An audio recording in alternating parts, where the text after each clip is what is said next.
being here. We appreciate the fact. I saw you out in line, waiting in the heat. I'm like, I don't care who's in there. I'm not getting in that line. But that says a lot about you guys. So thank you very much for doing that. And welcome. Welcome to Funko. Hey, you guys are close. Like if I fall, that's it, huh? It's so sad. We hurt more people than COVID. I noticed one thing about me. This is my second time at Comic-Con, thank you, and it's great to be back. I was here a couple years ago, and then I'm like, I can't wait to come back next year, and then, yeah, you saw what happened. So I've been waiting. A lot of excitement going on. I've been walking the floor. You would think, I noticed something, that some of you guys get a little sensitive. I had no idea we had to worry about pronouns with characters. I ran into a dinosaur, and the dinosaur got upset because I called him the wrong one. I said, hey, what's up, T-Rex? He's like, I am a velociraptor. I'm like, no, you're a unicorn. It's gonna be good. It's gonna be fun. It's gonna be serious. I know The Rock was here yesterday, and let me tell you something. Yeah, he's not here no more, so don't even clap. Is he in the back? No. I am the best host you're gonna get for the price. Trust me. That's right. Best host for the price. Yeah, no, I'm excited. This is cool. It's my first time being part of Comic-Con in this way, and being part of Hall H is a huge honor. And the fact that I was asked to come out and represent Funko for a few minutes and say hello, I'm very honored at the fact that Funko actually popped me. That don't sound right. I have been popped. Would you guys like to see some of the figures they've made for me? Let's see if we can get something on the screen. That's the original one when I still had hair, hope, and happiness. Yes. Let's see the next one. Oh, that's my 2 dogs have been popped. I have 2 chihuahuas. That's not stereotypical. Risa and Vinny. That is my Lucha Fluffy pop. That's right. This is my Dia de los Muertos special edition. I want to say they only made 5,000 of these. And then this is my Stadium Fluffy, to commemorate my upcoming Netflix special that I taped at Dodger Stadium. So Funko was nice enough to do these for me, so I'm very, very excited, very honored again. And it gives me great pleasure to introduce to you all the guys that started it all. Are you ready? No, come on. I said, are you ready? Ladies and gentlemen, please help me welcome to the stage Mr. Mike Becker and Brian Mariani.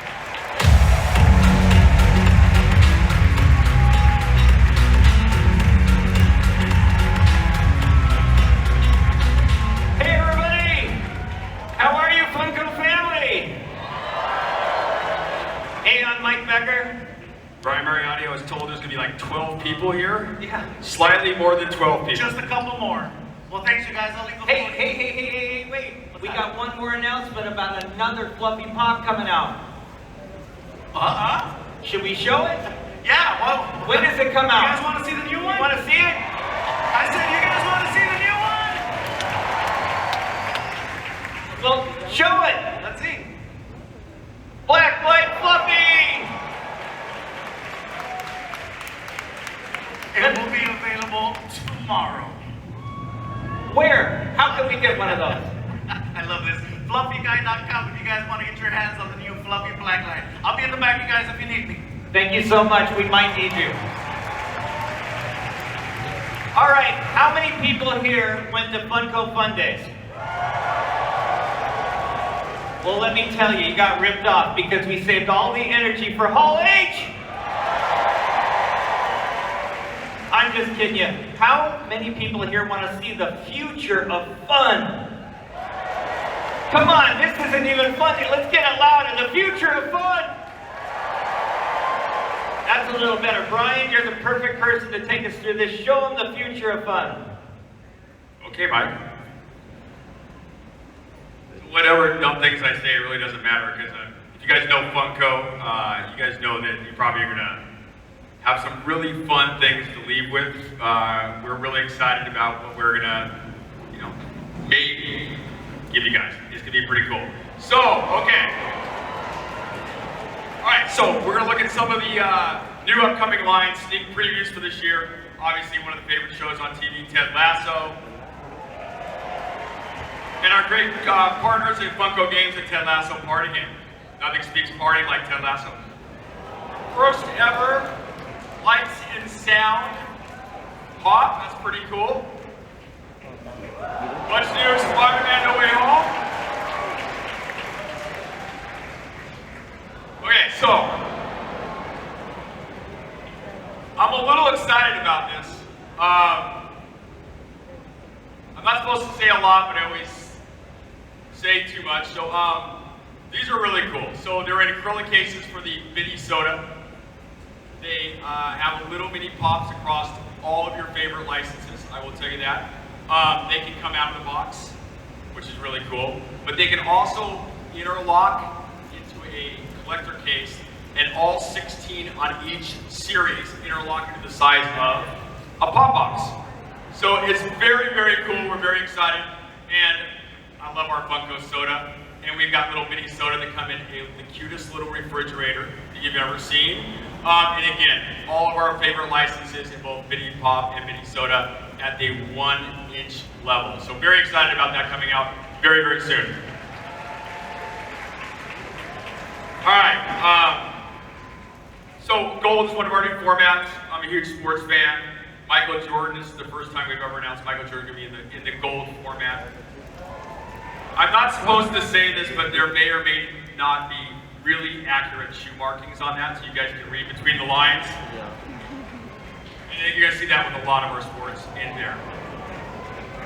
All right, so hey, I know there's some Mondo fans. Who out here is a Mondo fan? It's about Mondo products. Man, like you guys, we at Funko are just a bunch of geeks. We love Loungefly. We bought Loungefly, and Loungefly continues to just kill it every day. And all Funko does is help let the creative geniuses at Loungefly just excel. Mondo is ridiculous. They make the coolest vinyl records. They make the coolest art posters. They make the coolest statues and high-end collectibles. And all we're here to do is continue to make Mondo the greatest company in high-end collectibles out there. We love these guys, and we are so excited they're part of the Funko family. So there's going to be amazing things coming from Mondo, and 2 examples right there.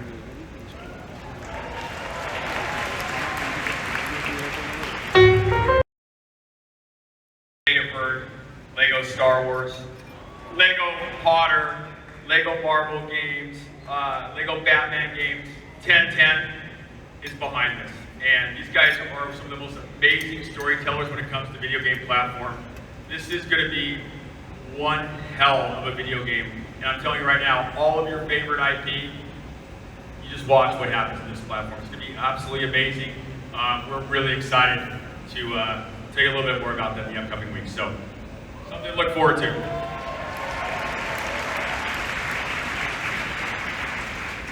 Don't forget the near future of fun, the very near future. Oh yeah, yeah, treats, goodies for you guys that waited in line way too long to come see us.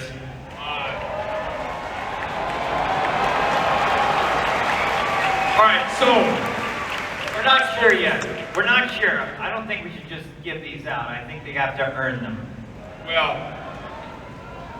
there are things being shown and there are things being not shown. There are things that are rare and there are things that are hyper rare. And I mean hyper rare.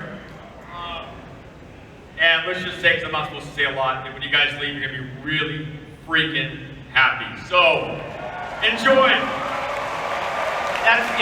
We better stop right now. They're going to get too. Hey, the reason I get up every day is I love my Funko family. I truly do. I love it so much.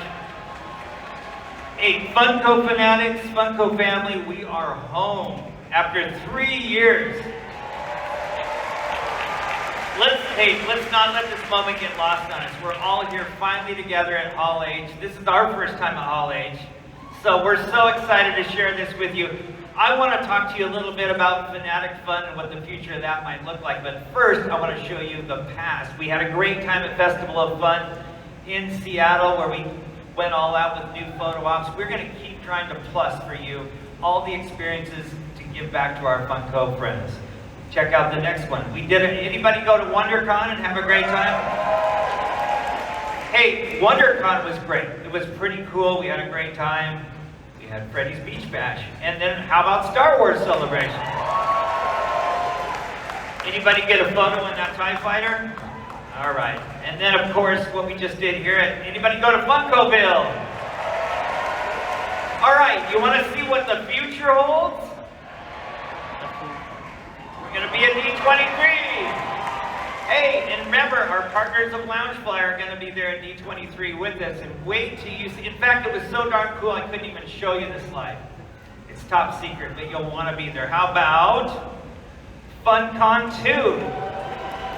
That's in our hometown of Everett, Washington. But get ready for the one I really wanted to tell you about. Show them. Frightmare on Fun Street at New York City Comic-Con will be the greatest, funnest experience you have ever seen. That's a concept of the booth that you will enter into and have the most haunting fun ever. What do you think of that? What else we got? We got Fright Night 2. You wanted a Fun Days event on the East Coast?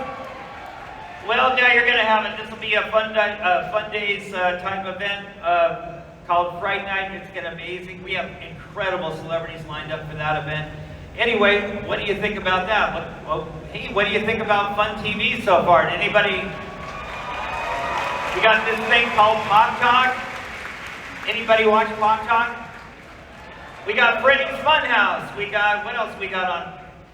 Pop Around the World. Yeah, that's going. And how about Inside the Artist Studio? Hey! Everybody having a good time? Yeah. All right, well, let's see. What? Hey, they're tired of hearing this stuff, do they? You guys want like celebrities and prizes, right? Right? You guys want celebrities and prizes, right? You guys got celebrities and prizes? Brian, you were going to bring the You celebrity. got me because you got good craft service. Yeah, You're Brian. not going to get anybody else for that.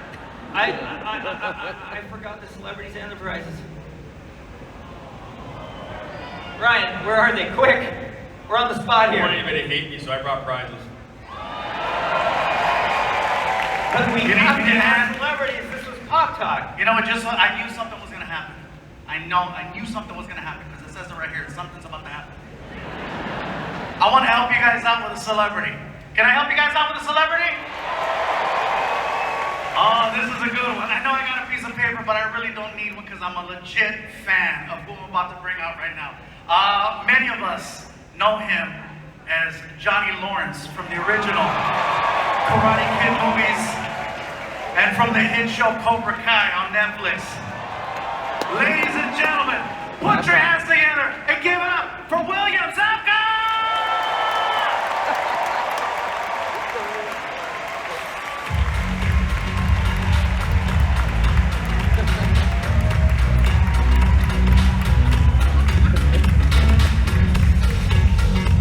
What's up, everybody? Hall H, here we are. Yep. A little bit of body bag. Let's hear him. Sweep the leg. Strike first. Strike hard. No mercy. Eagle Fang rocks. Fight like an eagle, everybody. I love when we bring real celebrities up here. All right. Way easier. All right. William, let's talk about Funko, obviously. It's all about collectibles. Tell me what you collect. Collect second place trophies.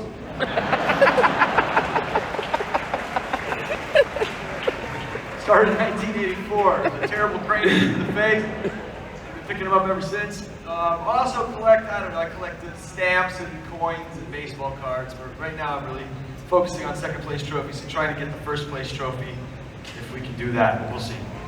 Best answer we've ever had to that question, by the way. That's pretty funny. All right,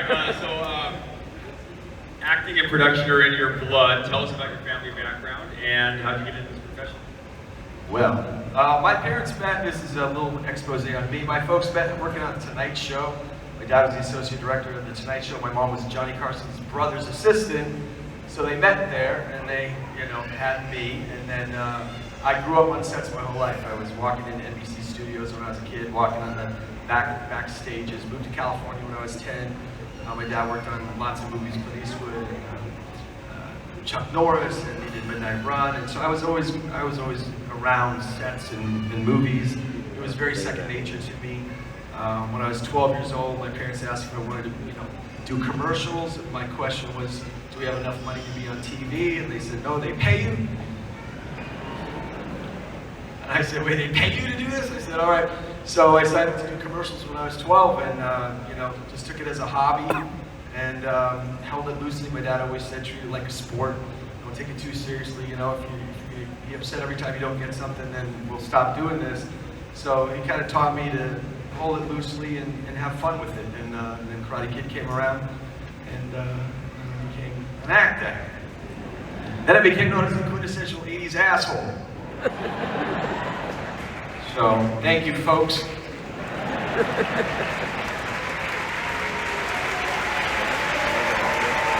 there ever a time in between acting and producing that you actually ever had a real job? That was a Oh, I had many real jobs. a normal job, a normal non-Hollywood type job. Well, actually, after I did The Karate Kid, I knew the movie was going to come out, and I was like, I'm not going to really be able to do certain jobs. So I took a job as a busboy at Fridays. And the week before the movie came out, I was carrying 2 tubs full of junk or whatever, glasses and food and everything.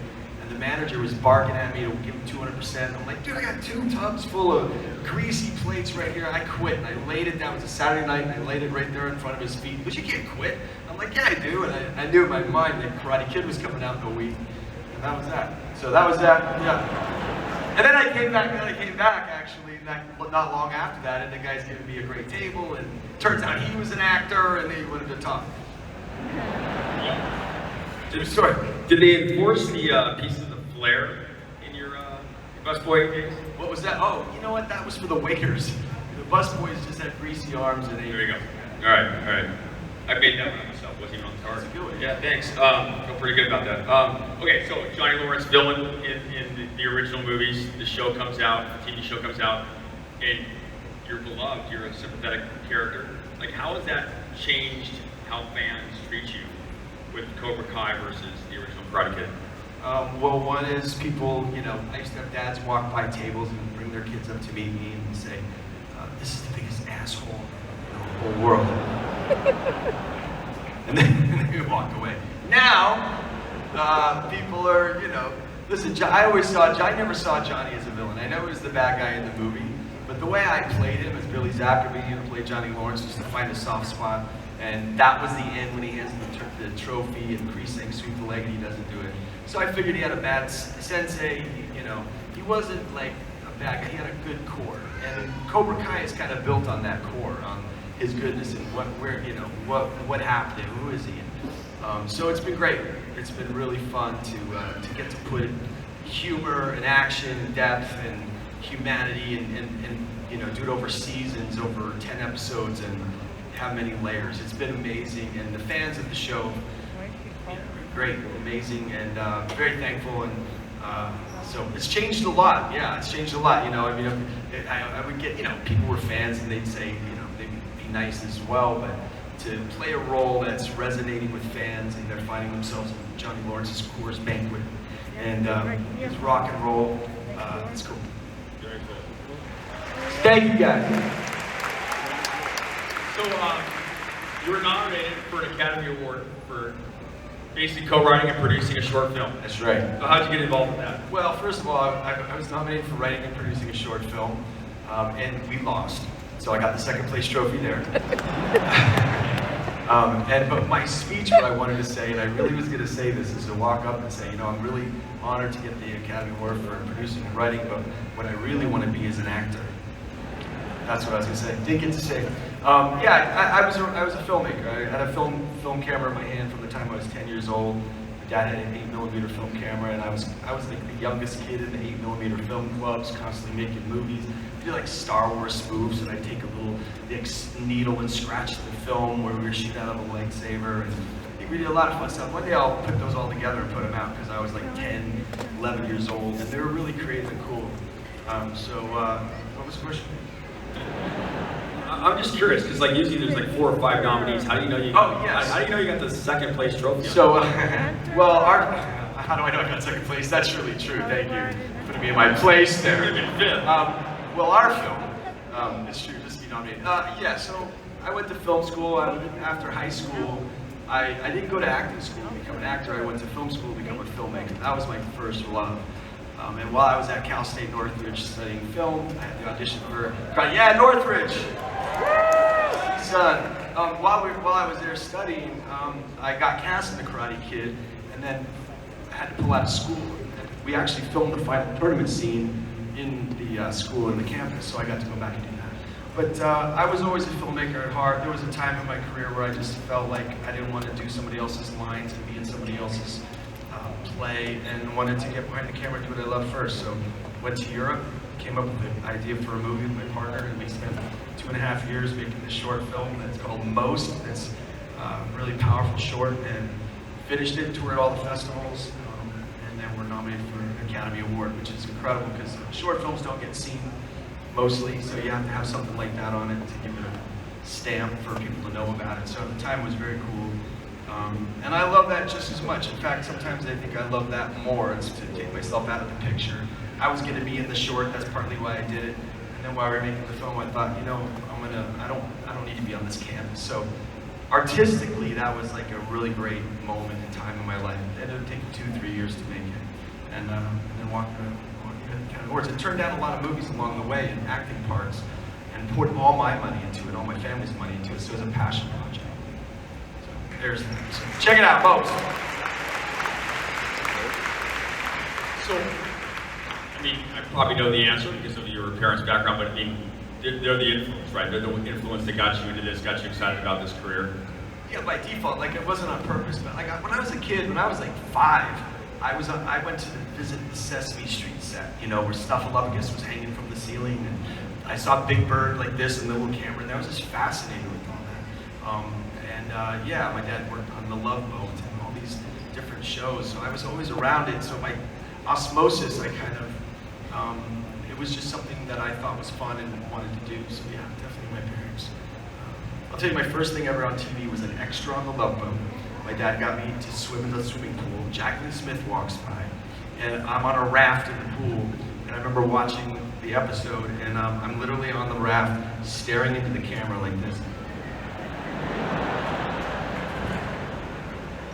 I ruined the whole scene. I gotta find that someday. That's gonna be cool. So yeah, my folks, you know, but with everything. So yeah, my folks influence. And Chuck Norris. Mike, what do you got for me? All right, Billy, you ready for some rapid fire fun? Okay. All right, here we go. Favorite movie of all time? Favorite movie of all time? Let's see. Karate Kid doesn't count, right? I would say Butch Cassidy and Sundance Kid. Yeah, that's a good one. If you were Three Amigos. What was that? And the Three Amigos. If you were a superhero, what would your superpower be? To defend against a crane kick at all costs. That would be my first one. It was so illegal. Yes, thank you, sir. And then actually, like, if I could really have a superpower, I'd be able to teleport, avoid the airport lines, and just kind of, wouldn't that be awesome? Just kind of like, you got to get somewhere and avoid all that. That'd be cool. Say what? We threw without clothes. We'll talk later. All right, favorite cartoon growing up. What was that one? Favorite cartoon growing up. A cartoon growing up. Let's see. Popeye, I guess. You know. And by the way, Popeye had spinach. As a joke on the show, we talk about Johnny Lawrence's spinach as his Coors Banquets. All right, tell us a place in the world that you haven't been yet, but you'd like to visit. Florence, Italy. Why not? Yep, I've been. It's great. All right. Most memorable gift you ever got as a kid?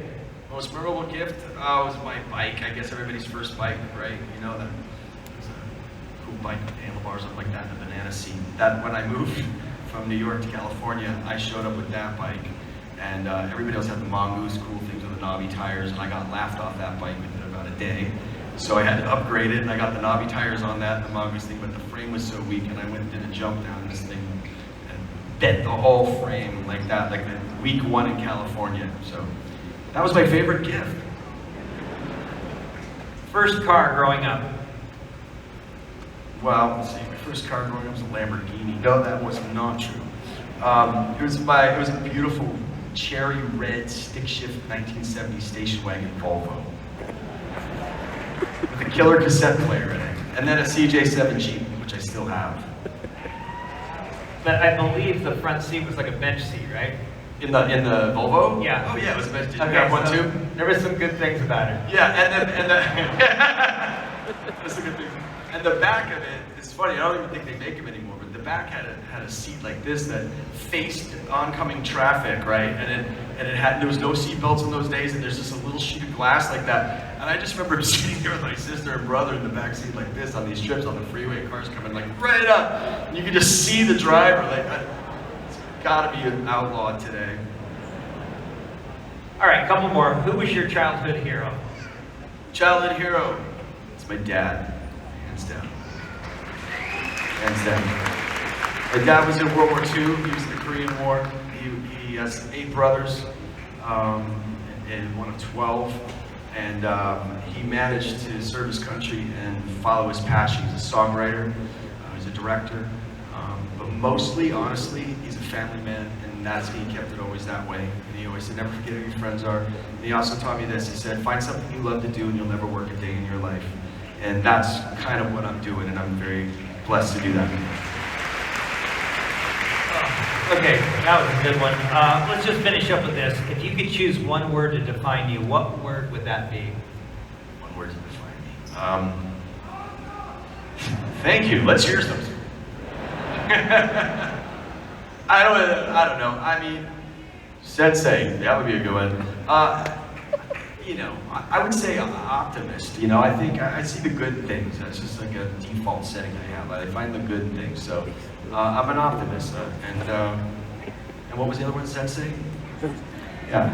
And sort of a sensei to some things, sort of. So that's what is that one word? No. That'll work. Okay, so, all right, Brian, we got one last question. Yeah, we always like to ask this because our fans obviously express their love of pop culture through pop. What is it like to be a pop? To be a pop. Well, what I love about the Pops when they first came out is that they finally got my likeness right. It's cool, man. I mean, you know, it's surreal. Oh, there he is. There he is. Yeah, there's been a lot of Johnny dolls, but this one just nails it. I love it. It's cool. I love what you guys are doing. I love the fandom of it. I love you guys. I love being part of pop culture. It's a lot of fun. It's strange. It's not what I set out to be. I set out to be an actor. I didn't really dream of anything outside of acting. I love to play roles. I love to act, and I love to make art. All the rest that's come with it has just been a big surprise, and I guess the word that would define me best, I guess, is really thankful, grateful. So it's awesome. Thanks, guys. I appreciate it. William Zabka. Thank you, guys. Oh, wait. Give it up for William Zabka, everybody. I can't go away without one thing. September 9th, Cobra Kai Season 5 comes out. Please check it out.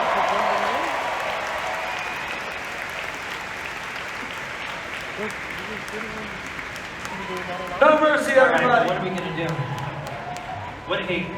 Now what are we going to do? That was the one celebrity, right? I don't know. Fluffy brought him. That was good, Fluffy. Thank you. Thank you. That was so freaking cool. I think you bailed us out. That was incredible. I've already stole 3 of those pops backstage. They'll be available online later, just think. So we got some more prizes? We don't even got prizes yet. More celebrities? No? Do you? Just so happens that I might know of some. This Hey. next one you might know as a former oh, that's yesterday's. Sorry, lo siento. Whatever, he's not here, okay? You're wrong. You guys, everybody, oh my God, it's it. No. No, it's Sunday, all right?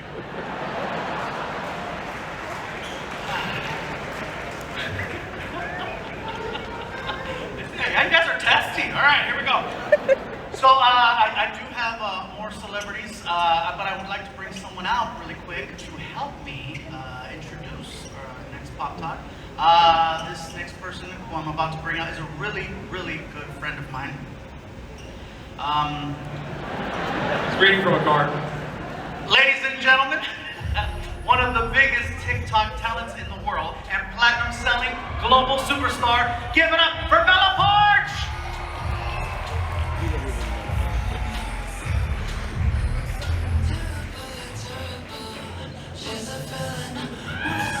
Keep it going! Let's hear it!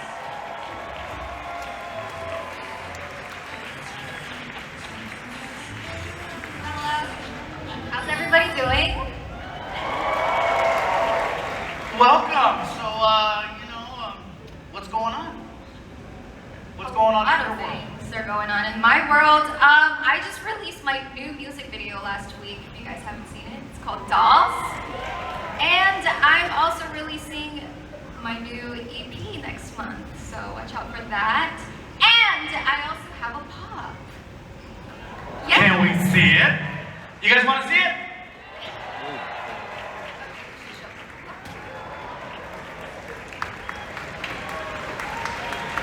Check it out. That's my pop. That's freaking It's so cute. That's nice. So listen, they wanted me to bring you out to help me introduce a celebrity. Do you know any celebrities? Anybody that we can probably bring out? Maybe We need help. We need help. Yes, I do. Suggestion? A secret? Wait, hold on. Is that a baby? You brought a baby? Cute. All right. Even the baby's like, this is bullshit. Whatever. Anyway. Ladies and gentlemen, you know her from so many roles, including Sin City, The Mandalorian, Zombieland, and Clerks 2, to name a few. Ladies and gentlemen, it's Pop Talk with Rosario Dawson!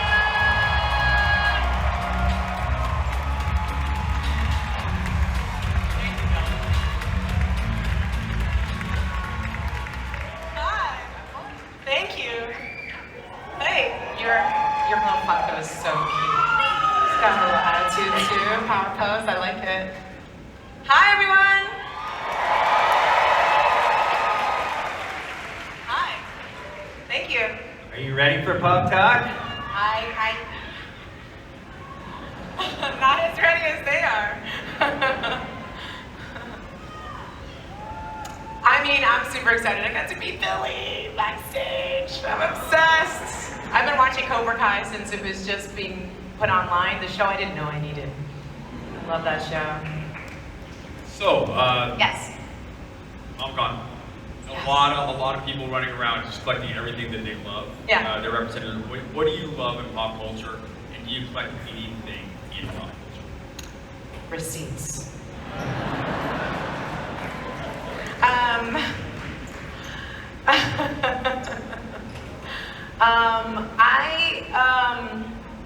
I have like a few things that I've collected over the years, books and some figurines. I started really getting into Funko Pops, which are really cute. Yeah. One of the things that I've collected forever though, which I have fewer of these days, is movie stubs. I know it's not exactly sort of in the same thing, but I've always loved having them, and they start fading sadly, but I love looking over them and the memories of going to the theater. So, you do a romantic comedy. No one's really going to be bugging you at a Comic-Con event. You do a small role in a Star Wars show. You probably have a different effect on fans. So what is it like to act and do what you love to do, but like putting it into the pop culture and then having fans just be rabid about your work and then change your life in terms of like, they're just the passion for what you do, the excitement for what you do, the want to take a picture with you, your products that get on shelves that people collect, people have you sign. What is that like compared to traditional roles you've been? Well, I realized I've been coming to Comic-Con for 18 years. That was the first time I came. The first time I came was for Sin City. And, you know, I've been to a bunch of different kinds of cons over the years because I have a comic book that I developed with my friend David and Tony Chastain, the OCT. And so, like, I just love these cons. I love the costumes that people come up with. I love the cosplay. I love the conversations. And over the years, like, yes, at this point now, most of the stuff that I'm signing and people are talking to me about is for Ahsoka for sure. But I just love, like, over the years, people having stuff from Josie and the Pussycats and Rent, and, you know, every once in a while, like, I have to say, whenever I do a signing, there's always one person who brings something from Pluto Nash, which cracks me up, because I really thought only my mom had seen that film. So, like, I just love the fandom. You know, I come from a very geeky family. We get very obsessed and have very serious deliberations around Star Trek and Star Wars and what's best and what era and who ruined it and who didn't. And, you know, my Uncle Gus is a comic book artist. He's come here for many years, Gustavo Vasquez, who's really dope, who's been drawing me Spider-Man since I was a little kid, and used to make me read his comics over my shoulder. He would flip the pages. I couldn't touch them, I couldn't breathe on them, and that just made me feel like they were sacred text. So it was the reason why I knew Sin City was a big deal and Frank Miller was a big deal when the rest of my team didn't think so, and what Robert Rodriguez was doing when he quit the DGA so he could co-direct that with Frank Miller and recognize him. And that's before 300, that's before all these really big films, you know, and it's just amazing to me. So I always look at everything I do through the lens of nerddom, and, you know, I can work on Dope Sick with Michael Keaton and be like, that's my forever Batman. I'm sure you were excited to audition for Ahsoka, but, like, in your mind... Didn't audition. Oh, there you go. Wow. All right, well, let's switch it a little bit. Okay, let's switch it a little bit. Are you ready for what's coming? You know this is like, I mean, it's a huge deal, right? I mean, your life is probably going to be slightly different after this thing. When you have your own series, you're leading your own series. There's a lot of the younger generation Star Wars fans who are as rabid as the older fans. I mean, this is going to change your life, right? Yeah, I don't know how to wrap my head around it, right? But I do know I've been in this industry for decades, and I'm excited to interact with people who've been in love with Star Wars and interacting with that universe for decades. And one of the things that I really love, particularly about the property, is that it's not just like, oh, it's popular. You know, it's really meaningful. And I feel really blessed to be a part of something that constantly asks us to look at the choices that we make every single day, and who we're choosing to be in this world, and how we choose to react to everything that comes in front of us, because circumstances will always force us to really stand by our convictions and which the light or the dark are we going to go towards, and finding that balance, because we all have it equally within us. And I just think that's really dope. And, you know, I've worked with Mary before, and everyone now knows at least that she's on our show, especially because you wouldn't let that out of the bag. And, you know, she was talking about with Obi-Wan coming out, you know, it was just like a different thing, you know, people coming up to him. But it's not like some of the other stuff. Like, I have people being like, you never go ass to mouth, you know, and I'm like, we're at Disneyland, guys, like, tone it down. This is different, you know, like, this is people coming up to him very hushily. May the force be with you. And I know it means something different, not just to fans in sort of the outside kind of perspective, but what it meant for my mom and, like, my family. Like, my mom was 16 years old when she got pregnant with me, 17 when she had me, and 18 when she got married. She went through a lot. And to be watching the Mandalorian episode with her, and for her daughter to be saying, may the force be with you, officially, because it's not like we don't all say it regularly, was like, brought tears to her eyes. And it just was really great to be able to just recognize all the sacrifices she made to make it possible for me to be here today. There's always a lot of Star Wars fans. There's also a lot of Star Trek fans. People know you have an affinity for Star Trek. Who's your favorite? I bring this up with Dave all the time. He hits me all the time. Yeah. It's a whole thing. Like, I'm crossing the streams. Okay, people, I'm crossing the streams. Who's your favorite? Who's your favorite character on Star Trek? I mean, Sir Patrick Stewart, Jean-Luc Picard, obviously. And Peter Elgray, Hawk, whatever. I actually was always a really big Worf fan.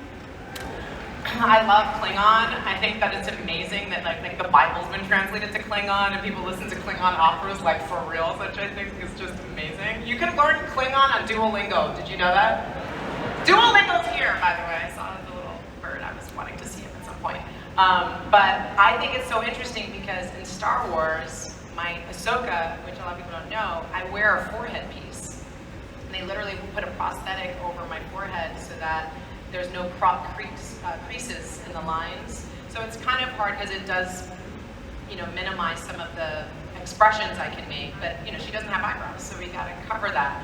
And I was always really fascinated by that was with Worf and all of those types of prosthetics were always just something that I was very interested in. And so I just think it's really funny that in the space opera I'm in, but I still get to wear a forehead piece, even though I'm not a Klingon. If you weren't acting, what would you do? I had wanted when I was younger to be a marine biologist, actually. I thought that would have been really, really cool. And I'm friends with a couple of marine biologists, and it is as dope as it is. Like, trying to save marine life in a bikini is like my kind of superhero outfit, you know what I'm saying? All right, you're not just doing Ahsoka, you got other things going on. What else are you working on right now? Well, I have a fashion line called Studio 189. We are based in Ghana. This was actually one of our biggest orders. We're in Bloomingdale's right now with this, with a collaboration with Aqua. We had 20,000 yards batiks that were made. I took a bunch of videos and pictures because as a New Yorker, like I used to walk up from the Lower East Side up to Midtown. Yes, New York will always let you know. They will always let you know. And I used to go walking with my best friend Rosalie, whose birthday it is today. Happy birthday, Rosalie! And we used to walk from the Lower East Side all like 50 blocks up to Midtown and then 50 blocks back. And anytime a limo would pass by, we'd smile. We'd say smile like it's covered. Nothing? Okay. But we used to window shop all the time. And Bloomingdale's, we're this collection in 34 stores across the country. And we have 6 windows on Lexington. And that's just the coolest thing, telling the story of batiking and everything and the people that we work with in West Africa. It's pretty awesome. So. Okay, the most influential person in your life? It's hard to say most, but I will say one of the most is my dad.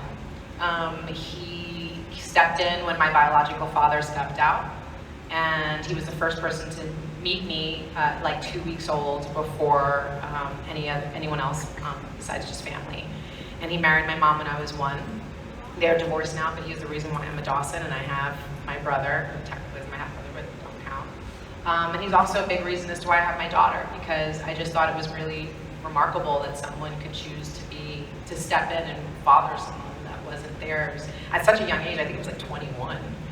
And so when I found that out when I was around 5 or 6, I remember going, wow, so you're telling me that had he not stepped in, it could just be you and me, Mom, and then who would want to take on an older kid? So at that age, at 5, I remember making the decision that I wanted to adopt, and I wanted to adopt older. And my daughter, Isabella, is now 19, and she moved in with us when she was 11. And that's she's a big part of my whole world, and he's a big part of that. Mike? Well, yeah, I started to follow. That felt like the wave. Right, it came from the back. That was dope. All right, let's move on to rapid fire fun. All right, here we go. Favorite movie of all time? Rocky Horror Picture Show. No. Wow. I do have to say though, I watched Everything Everywhere All at Once in the theater 4 times. Michelle Yeoh for the win. That movie's amazing. Really close second. If you were a superhero, what would your superpower be? To to speak every language. And I think music, like instruments count. Like I think that's just the most incredible thing to be able to communicate with people. Good one. That's the first time we had that answer. That's a great one. Favorite cartoon growing up? Bugs Bunny. Come on, Wascally Wabbit, let's go. So, yeah, because you had all the things. You had my aluminum Q36 explosive space modulator. You had like all the things. Which, isn't it weird? He doesn't say that anymore, the new one. That's weird. I like TMNT too, the original, the Teenage Mutant Ninja Turtles. Favorite breakfast cereal of all time?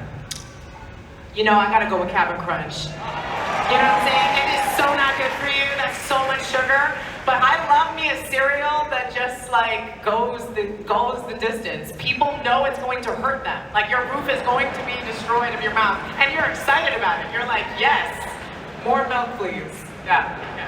Cap'n Crunch for the win. All right, tell us either a band or a song that you're into that would surprise us all. What? Band or a song band that or you're a really song. into that would surprise us. I don't know, what would surprise you? This group, I think, is pretty interested in a lot of things. Though it does, I seem to be weird to people that I'm a Rob Zombie fan. And I've been in 2 of his movies, yo, it's so dope. I was a reject in The Devil's Rejects. I got my throat torn off by Dr. Satan. You'd thought I would have made the cut, didn't. And then I do a voice of a character in The Haunted House of El Supervisto. Love me some Rob Zombie. All right, first car growing up? Oh, I think it was a Thunderbird. Yeah, I can't remember I don't remember what it was. It just remember it had this like, it was a white car and it kept breaking down. Yeah. And we gave it up because we couldn't afford the gas after my brother was born. And then a few years later, my mom was working for a company, and they had this van that they had got trashed. And they were gonna sell it to the dump for $50, and she was like, "Can I buy it for $50?" And we had to trade out 2 of the doors. And this is that era, man. I mean, the sliding door in the back, they would bungee cord open. That was our air conditioner when we would go out to Fire Island Beach on the weekend. I mean, just a lap belt. Like, I think our parents wanted us to survive childhood. I'm not 100% sure. But I'll always remember that van in particular because we used to go camping a lot and leave Manhattan, and I remember us going upstate and the first time we'd ever seen a roadkill, and it was this dead squirrel with its eyes popped out, and me and my brother were so fascinated, and we were like, we should name the van that. And literally that was the name of our van. Hey, are we taking the dead squirrel with its eyes popped out to the beach this weekend? No? Okay, maybe next weekend. Okay.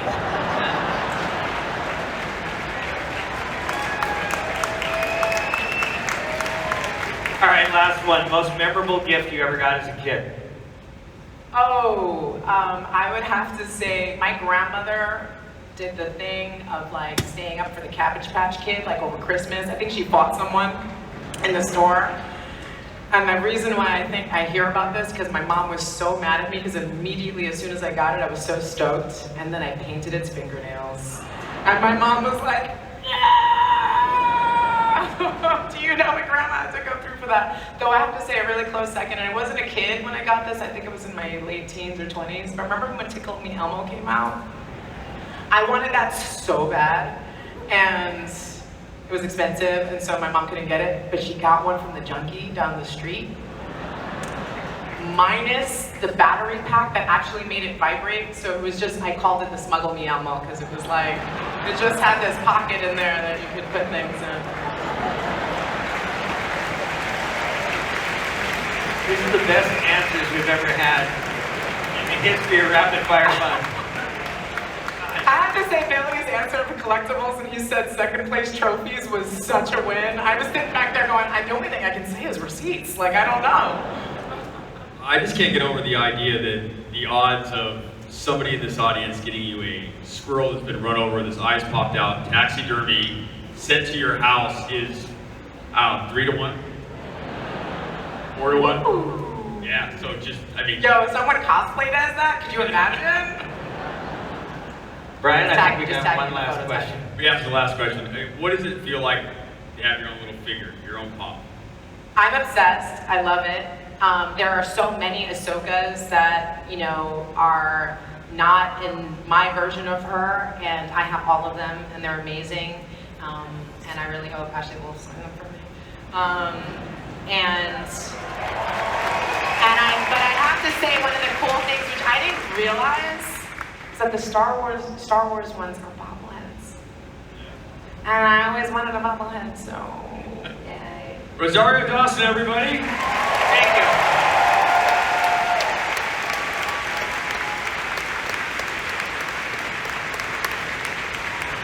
One more time, Rosario Dawson.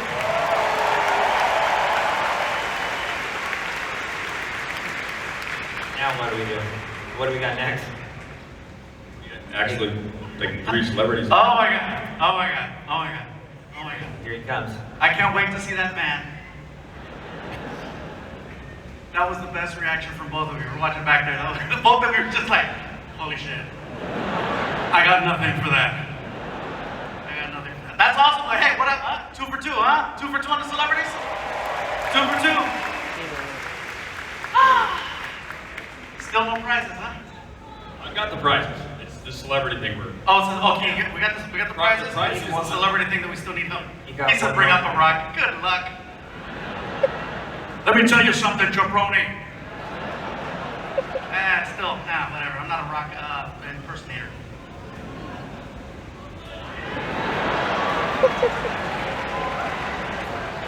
I don't know what happened. He said do the eyebrow and I did it. All of a sudden I'm a comedy mariachi. I'm taking requests. Look at him. What's he got? So what's up? You guys ready for another one? You guys oh, there's more. Chavo que sigue ahorita. Hold on, I'm reading the wrong card. You know our next guest very well. He's from the show Kim's Convenience as well as his work. That's right, as well as his work in Marvel's Shang-Chi, the Legend of the Ten Rings. And you'll see him in the upcoming Barbie movie that's filming right now. Ladies and gentlemen, it's Pop Talk with Simu Liu.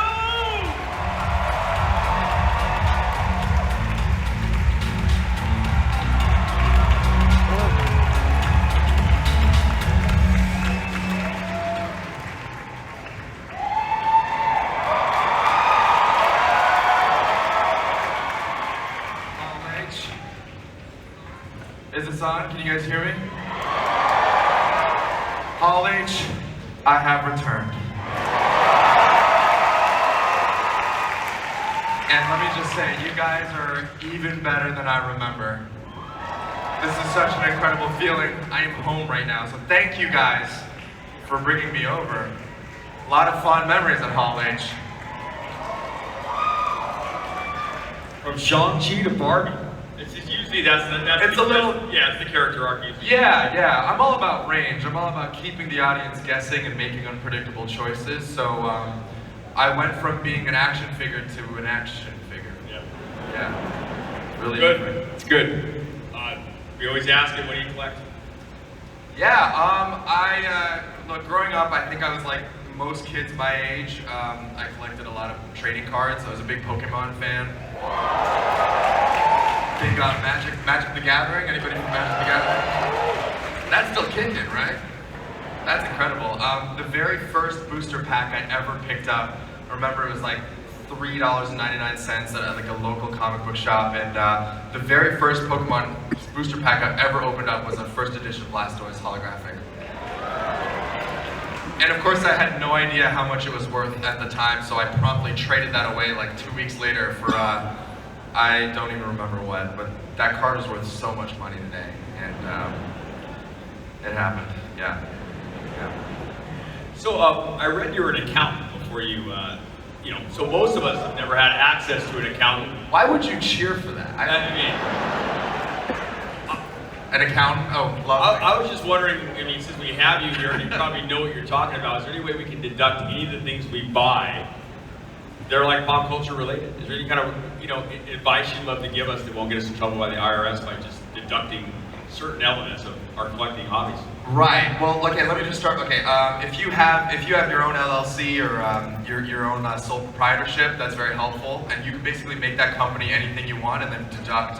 You can be very flexible about what you deduct on your taxes, guys. So, for example, for me, you know, the clothes that I buy, that's an advertising expense. You know, Funkos, you know, collectibles, that is a, you know, marketing expenditure of some sort. You know, get creative, guys. Taxes were meant to be. I hope nobody from the IRS is here. Guys, I'm not even an American citizen. You can't come after me.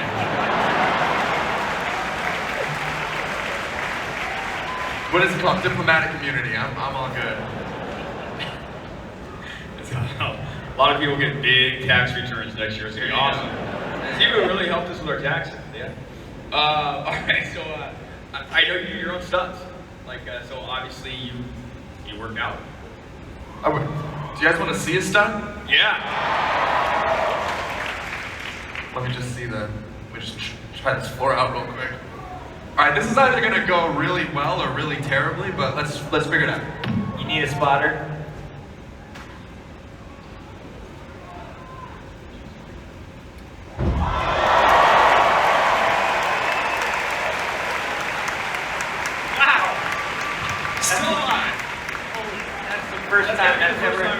You never know with the shoes. There's not a lot of grip on these babies, but Wow. Tell everybody what you saw here today. That could have went so wrong. We would have had a special edition pop. Broken toe. Did I just perform my way to my another Funko Pop? Yeah. Excellent. Wow. I lost. Make sure you get the little frosted tips on the edges of my hair, please. Wow. Okay. So yeah, I do some stunts. I do some 1 or 2 stunts. All right, you got a lot of fans here from Kim's Convenience, right? Well, that's gotta be an upcoming pop for you as well. So, talk about the show, talk about the message of the show, and how excited you are to be a part of it. Yeah, I mean, oh my God, Kim's Convenience that show gave me absolutely everything. And when we started out, I mean, we really were like we were the Thomas the Tank Engine of TV shows. We were just the little show that could. I mean, we were. You know, we defied pretty much all expectations that were put on us. We were originally, you know, licensed and funded by the Canadian Broadcast Corporation. We were meant to be this little tiny show in Canada, and with no bankable stars, no known names or anything like that. It was just, you know, our family, you know, Appa, Amma, Jung, Janet, Kimchi, and Shannon, and. What started as this little tiny show that was greenlit for 1 season became 5 seasons, 65 episodes, and was eventually picked up by Netflix all around the world. And so, you know, wherever I go, you know, because the show tells the story of an immigrant family that's so near and dear to my heart. But having families come up to, you know, myself and I know from the other cast members too, you know. The people that come up to us are oftentimes families, and they oftentimes watch the show with their parents, with their sons, with their daughters, and it's just such a special feeling to be able to play a small role in their families in some way. And I would say, you know, the Marvel fandom is incredible. It's given me just an incredible life, and I've been on such an incredible journey since. But the Kim's Convenience fans, I think, always will have a special place in my heart and in all of our hearts. And just to take a moment real quick, too, to shout out Paul Sun-Hyun Lee, who some of you might know from a little show called The Mandalorian now, and is currently filming at the Avatar The Last Airbender show in Vancouver. But that man is the real deal. That man taught me everything about what it meant to be the #1 on a call sheet, how to take on that role with humility and grace and patience, and you know, it was such a joy to go to work every day because of him and because of everybody on the cast. So we're very, very proud of what we did with that show. It's awesome. What else are you working on? What else are you working on? Ooh, what can I talk about? Did you guys see the Marvel presentation yesterday? I don't want to jump the gun or anything, but I feel like there might be room for me in a couple of those. Wouldn't you say? I was watching the presentation from basically from Twitter and being like, oh, I'm gonna be busy. I'm gonna be busy the next few years. But apart from that, I recently published a book called We Were Dreamers, an immigrant superhero origin story. I know, a guy makes one movie and decides to write a memoir about his life. But to calm your cynicism a little bit, it's the story of my entire family and how my parents growing up in the 60s and 70s in China, made the decision to cross an ocean and basically build a life in an entirely new country with no idea of the language or the culture, with nothing in their pockets except just hopes and dreams of success and of building a better life, And then, for me, kind of at a very similar point in my life, but 29, 30 years later, I came to Hollywood with a very similar kind of dream. And so, our generations are connected by that pursuit of a dream, of that feeling of looking off into the horizon and setting your sights on something and being willing to sacrifice everything and all things in order to get there. So it is a really beautiful story, if not for me, then for my parents, whom I cherish greatly. So please, if you haven't checked it out already, check it out.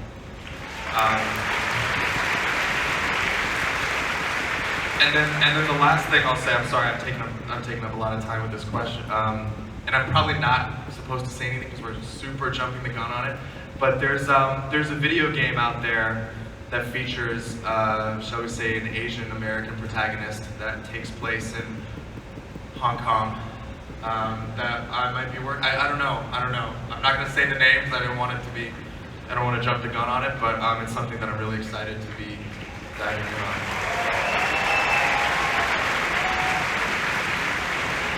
Wow, thanks for sharing that one. That's huge. I know what you're talking about.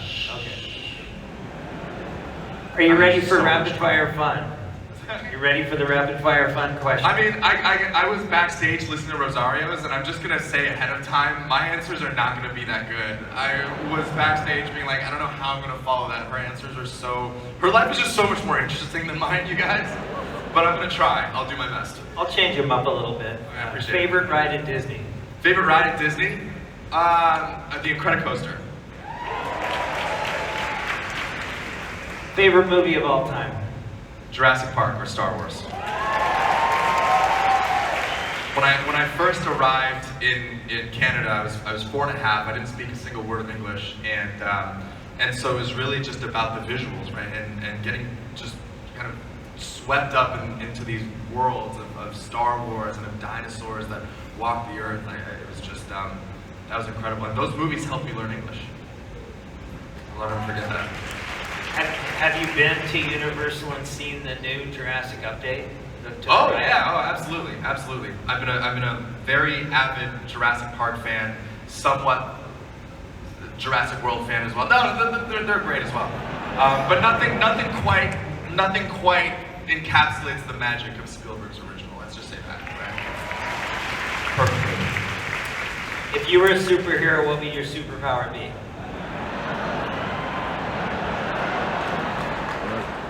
God, that's such a hard question. I'm really gonna have to try to imagine myself as a superhero. That seems very unlikely. No, if Simu were a superhero, I think the power that I would choose would be the power of flight. I know a lot of people say teleportation, but I think it's about the journey just as much as it is about the destination. And would you really deprive yourself of the feeling of flying? Come on. Teleportation, it's too easy. It's too easy, you guys. Favorite breakfast cereal growing up?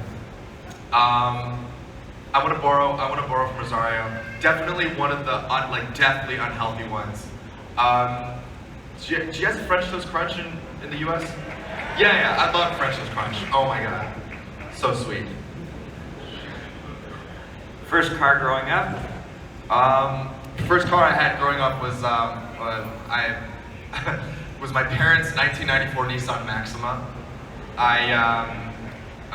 right when I got my learner's permit, it wasn't even a learner's permit. It was in Ontario, in Canada, we called it a G1, which is basically just the written test. And no, not the G2, just the G1, my friend. So I couldn't legally go on the road. But I took my parents' car out for a joyride when they were gone, and I took the car around the block, and then on my way to park it back on the driveway, I promptly pressed the accelerator instead of the brake, and went right into the garage door. Is it really a joyride in a Nissan Maxima?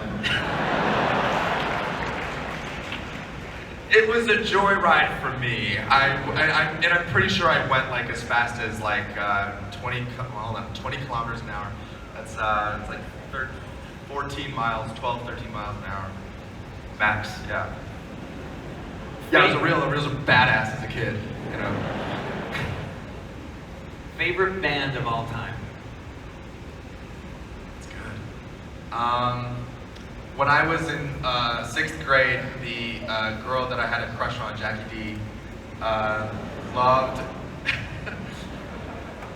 NSYNC. And I wanted to date her so bad. So I bought all of the NSYNC albums and learned every single song. So even though there are bands and musicians that I feel like I've listened to and maybe had a more personal connection with since then, I will know no band as intimately as I know NSYNC. Mike, we don't ask the follow-up question. Did it work? It did not work. It did not work. Jackie D liked Thomas McDonald. Thomas McDonald was, he had frosted tips. He wore Hawaiian shirts and a little chain, and I was just not that cool.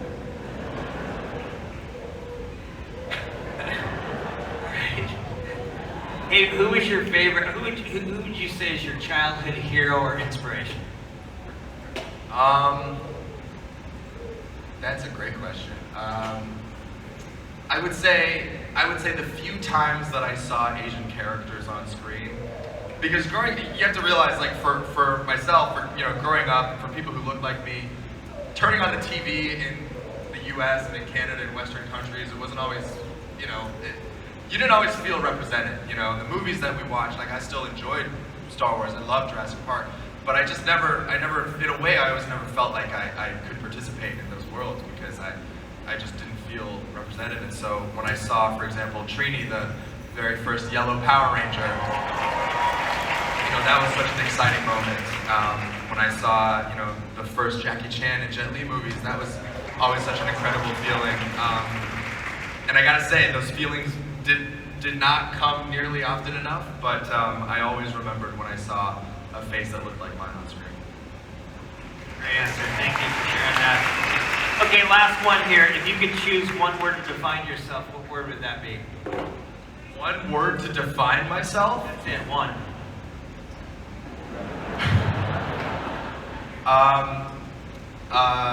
I think it would be perseverance. You guys, this isn't news to anybody, but I'm not the most handsome guy in the room. I'm not the best martial artist. I'm not the best looking. I'm not the tallest. And all right, guys, all right. No, I'm not fishing for compliments. I promise. I am. But I did one day, after getting laid off from a job that I hated, give myself the permission to try something different, to try to live life on my own terms. And once I made that decision, I was willing to take any amount of rejection, any amount of discouragement, because I believed that if I just stuck to my guns and I kept trying and I kept improving every single day, that I would one day be given an opportunity of a lifetime. And I didn't know that it was going to be this, but it could have been anything. It could have been Kim's Convenience. It could have been something entirely different. But I knew that if I just kind of stayed the course and continued to work hard and continue to believe in myself, that would happen. And so what I attribute my success to, first of all, a lot of luck, but also just the practice of showing up, of putting yourself out there, and of giving yourself the permission to acknowledge your dreams and to put it out into the world and into existence. I feel like it's just the most important thing, so that's it. All right, we got the last Well, you question. always ask the last thing. I mean, what's it feel like to be represented as a pop and having fans come up to you and ask you to autograph pops? What's it like? It's incredible. I mean, kind of similar to what I was saying before. Like, I never really I didn't have an action figure that looked like me growing up. And now I literally have an action figure that does, in fact, look exactly like me. Which is pretty cool. I don't even think I could kick that high, but I'm so happy that it's been immortalized. No, it's an incredible, incredible feeling. I feel like, you know, for my parents who came to this country, or to Canada over 30 years ago, this is beyond anything that they ever dared to dream in their entire lives. And so, you know, I'm equal parts grateful and excited for what's to come, because, you know, as you saw from the presentation yesterday, I kind of feel like there's going to be some more Funkos. Maybe different costumes, I don't know. I think somebody in the audience ought to track down his girlfriend or would-be girlfriend back in the day that stood him up and showed the video of him doing a backflip on Hall H, and maybe she changes her mind. So, Simu Lu, everybody. Thanks so much.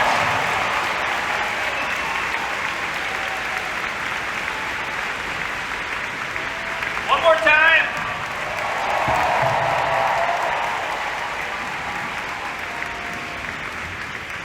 I think we did it. I think Fluffy did it. Wow, there he is. All right, now you want to see me do a backflip? You guys feel like, I was there the day Fluffy imploded. so what's up, you guys? 3 for 3, huh? What'd you think? Not bad, huh? That's it. Yeah.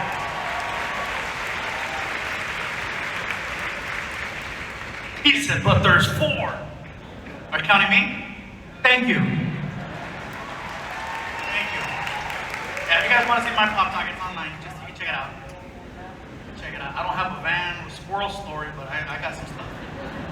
That was really cool, you guys. Thank you for allowing me to be part of this. And you know, again, sorry there's no more cookies backstage, but you guys were out here a while. All right, everyone. I want to thank you all for coming to our first Hall H, and I really want to thank our friend Gabriel Fluffy Iglesias.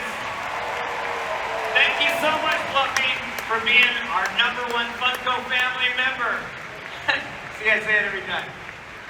Thank you again, everybody.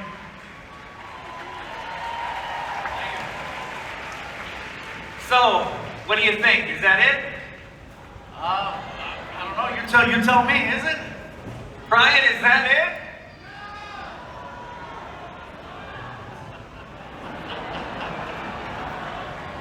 Come on, Brian.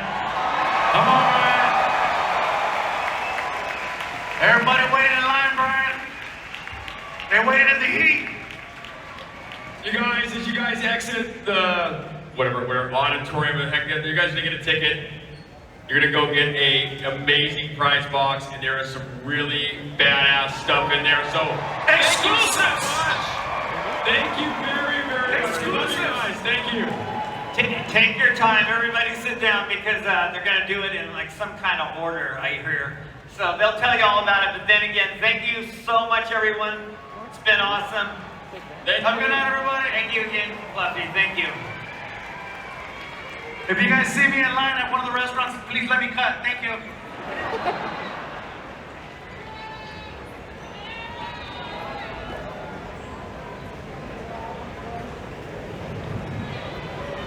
Hey everybody, what's going on? I don't know if you can hear me. Hello! Hi everyone, I'm here to make sure that you exit in an orderly fashion. My name is Jason, JJ Biscuits Bischoff, and what I'm going to do right now, if you would be so kind, just to make sure that we are in compliance with all the fun safety stuff, if you would please go ahead and grab a seat. We're going to get to everybody, I absolutely promise you. But to make sure that we're going to be dismissing you, to make sure that we are going to be dismissing you in an orderly fashion and getting you that awesome, prized out stuff that we promised you, what I'm going to do is I'm going to break the room. I'm going to break the room right now into 3. So if you are that way and to the left, all right, that way and to the left. So the podium and to the left. You are officially designated as Boom. And if you are in the center of the room, so basically that console to about this line here, you are officially Chica, okay? And this side of the room, from this center divider all the way to the end of the room, you are officially Pop, okay? So, let's just try this out real quick. Boom, Chica, Pop. All right, thank you for paying attention. I know it's been a long day. What we're gonna do at this time is an actual competition between the three of you. Depending on the volume of your individual team, I will make the determination whether or not you are dismissed to claim a prize. Now, here's the thing. Let's be super clear here. We are handing out tickets at the door. Prize Patrol is there waiting for you. Again, we're gonna get to everybody, but to claim that prizing out that Mike and Brian have promised you, you will need to redeem those things at the Manchester Grand Hyatt until 9 o'clock tonight. Excuse me, 7, oh my gosh. Oh, thank you. Goodness, let me restate that. Rewind. Okay. You will need to go to the Manchester Grand Hyatt and redeem them before 7 o'clock. All right, you are so gracious. Thank you for being kind. Let's do this. Boom, Chica, Pop. All right. On the count of 3. I want to hear you, booms. Here we go. 1. Ready? 2. You can stand up if you like. 3. Whoa! And C. Nice. Okay. Chica, I'm gonna call that like a 6. What? It's only 3.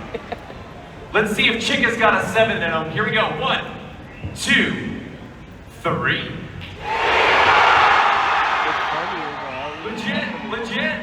I'm gonna say 8.65. All right, here we go. Pop, on the count of 3. 1, 2, 3. No joke. All right now, it is between Chica and Pop. All right, so let's do a little bit of a tiebreaker here. Here we go. So Chica, you're next. 1, 2, 3. I love the energy. All right, and Pop. 1, 2, 3. Ladies and gentlemen. All right. I love you guys. Love the energy.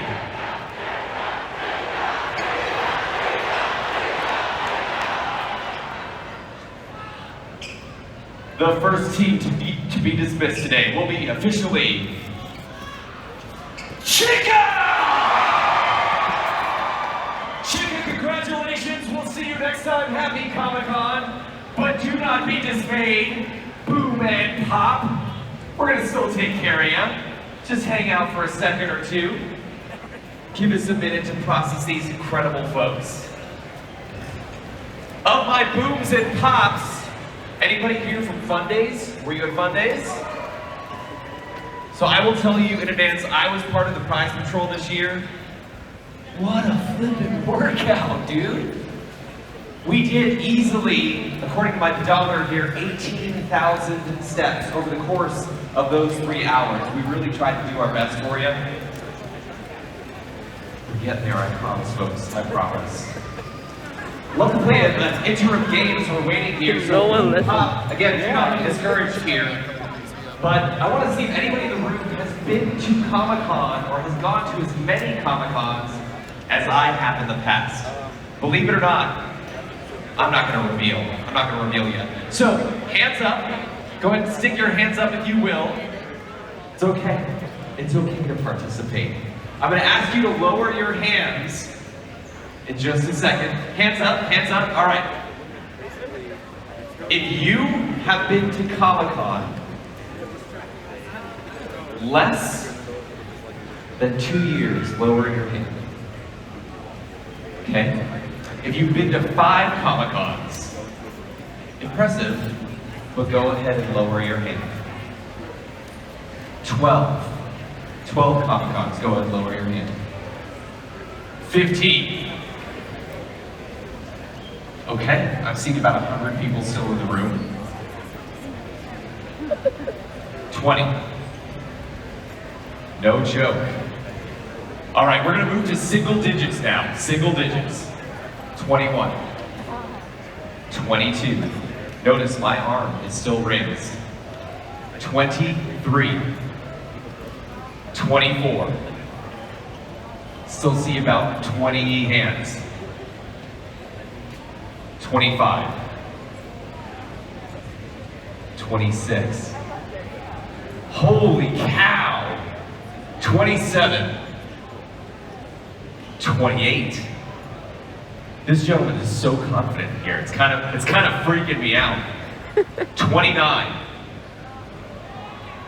No joke. 30. 31? Are you kidding me? Did they even make Comic-Cons back then? 32. 33. Come on. 36. Can anybody beat 36?